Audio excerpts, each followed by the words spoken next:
Hi, I'm Julie Davis with Blick Art Materials. If you're a teacher, group leader, or parent, you're going to want to watch this next demonstration because this is one of those no-fail projects where everybody gets a great result the first time they try it. It's easy, tidy, quick, and there's very little cleanup. And the best part is it's an opportunity to learn about the art from another culture, Japan. Now, centuries before the art of marbleizing was practiced in Western cultures, Japanese artisans created Suminagashi, which translates literally as spilled ink. The nature of water is ever-changing, always moving, so Japanese Suminagashi painters were viewed as great masters of control. These are Suminagashi prints that I have right here. Each one is completely unique, like a fingerprint, and unreproducible. The first thing we're going to need is a tray of water. Now, I've done many marbleizing techniques over the years, and the reason I love this project so much is because it requires just water. You don't have to add anything to it. We're going to float the inks right on top of the water. The inks that we're going to be using are boku undo inks. They're formulated in Japan using modern formulations, so they're AP non-toxic and safe to use. However, if they get on clothing, they will stain. So I do recommend if you're doing this project with children that you put on aprons to protect your clothing. They come in a set of 6 colors, but you're not limited to those 6 colors. You can actually mix those colors together in a palette to form whatever colors you'd like to use. The other thing we're going to be needing is paper. Now, just about any paper could be used with varying results, but what works the best is paper that doesn't have sizing in it. Sizing is something that's added during the manufacturing process to keep paper from absorbing moisture, This paper I'm using today is my favorite. This is copper plate paper. It has no sizing added into it. So the ink is going to absorb right into it and stay brilliant and bright. Okay, I have 2 techniques that I'd like to show you today.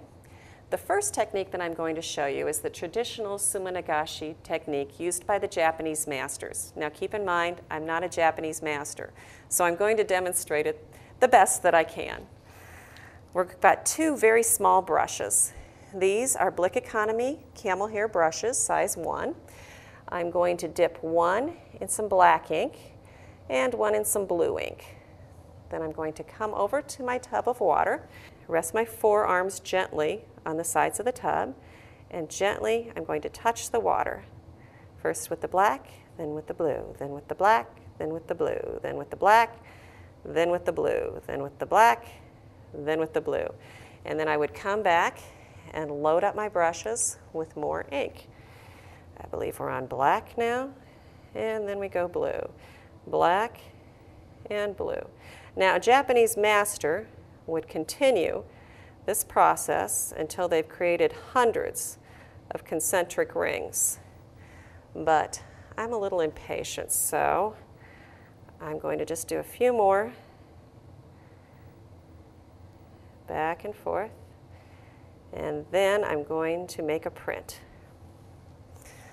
Set the brushes aside, grab my copper plate paper, and let's make this into a card, shall we? That's not a very big area to print, and it's really easy if you've got a piece to hang on to. So I'm going to hang on to the top edge there, and then just lay it directly down onto my ink. You can see it appear immediately. I'm going to take it over to a stack of paper towels that I have handy here, and blot it with the paper towels. You'll notice that not a lot of the ink comes off on the paper towels. A little bit, but not a lot. And if I touch it right now, I won't be smearing the inks. They soaked right into the paper. They don't even get on my hands. Isn't that neat? Okay, I've got another technique that I'd like to show you, and this one is the really easy one. Included in the kit with the boku undo inks is a sheet with die-cut coated paper dots. I'm going to put these into the water, and they float on the surface. Let's put about 3 of them in there. Move them together. Now, we take the bottle of ink, and we're going to work directly from the bottle by dropping the ink 1 drop at a time onto the dot. Now what happens here is instead of dropping down through the water, the ink hits the surface of the dot and then just spreads out over the surface like that. If you're working with young kids, this might be a little hard for them to hit the dot, and it's okay because some of the ink will sink to the bottom, but some of it will work just fine. As long as we get some of it on the surface, we'll be good. I'm going to make this very bright and very colorful by just adding, wow, some of those colors really move. I find it very interesting that they don't mix with each other while they're in the water. And one more color.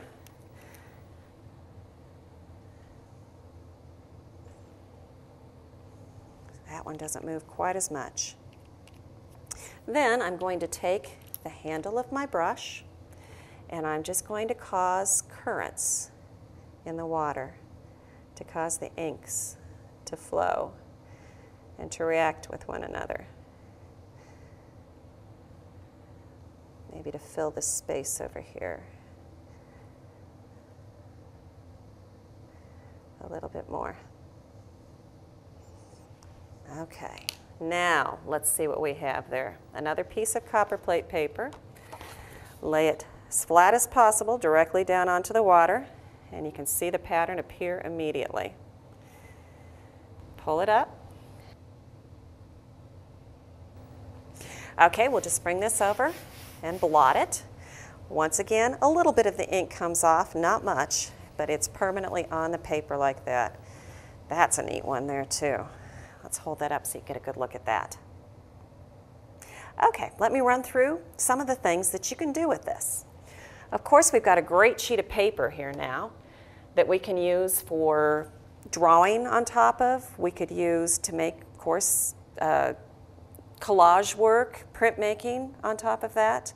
There's a number of uses just for the paper, but you could also use it for a journal cover. And if you'd like an easy demonstration on how to do a stab binding technique like you see here, just go to our website. There's one with this project. I have some ready mat frames that were marbleized using the same process here, and a Strathmore greeting card. It's great for greeting cards. You can see these are a little bit lighter, more pastel in color. That's because they do contain a little bit of sizing in them. The other thing I'd love to show you is a scarf that I made with this process on a piece of silk. I'll move the wet piece out of the way here so that I can lay this down and give you a good look at it. Now, these Boku Undu inks aren't permanent. They're not permanent as fabric inks. However, if you soak it in a mixture of jacquard, permanent die set concentrate, they do become permanent. Just wash them in cold water. All right, well, that is so much fun that I really hate to stop. Once you do one, you just want to keep doing more. But there's a lot more projects to be done. So I invite you to go visit this PDF on our website so you can see the different examples and the process written out there for you, along with the materials list and the National Standards for Visual Arts Education. Thanks for joining me. We'll see you later.